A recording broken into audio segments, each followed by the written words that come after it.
Uncertainty abounds in the business process outsourcing industry as calls continue to mount for a total shutdown of the sector in light of the COVID-19 crisis. But some players are making a case for business to continue. Here's Dwayne Anderson with that report. It's break time at Collective Solution, a Hanover-based call center.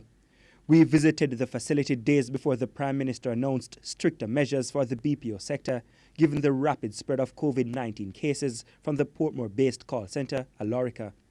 Since then, calls have been getting louder for a shutdown of the entire sector, amid concerns that companies are breaching COVID-19 health and safety protocols. What I would, however, like to see more is for the government to do more inspection, ensuring that all the BPO companies are adhering and they are doing exactly what they should do to protect the very core of their business, people. Carl Graham is the CEO of Worldwide BPO located in New Kingston. We can see that there will be, a large fallout if we were to shut down, because some of us do essential services, not for Jamaica, but for North America. He was speaking recently on TVJ Smile Jamaica.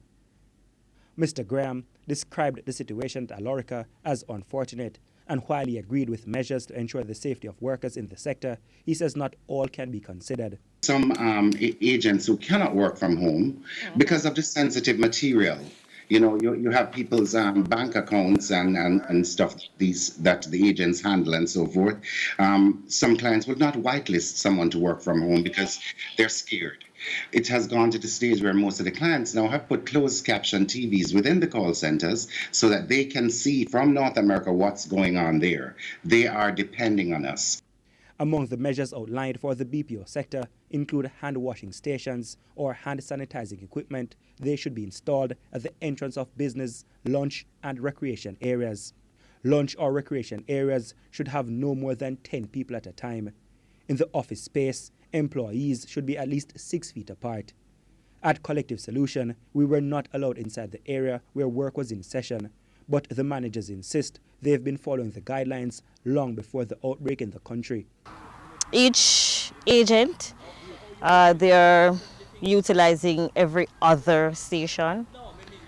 We have marshals like myself strategically on the floor, ensuring that everybody is social distancing, making sure that we're all using our hand sanitizers and our alcohol.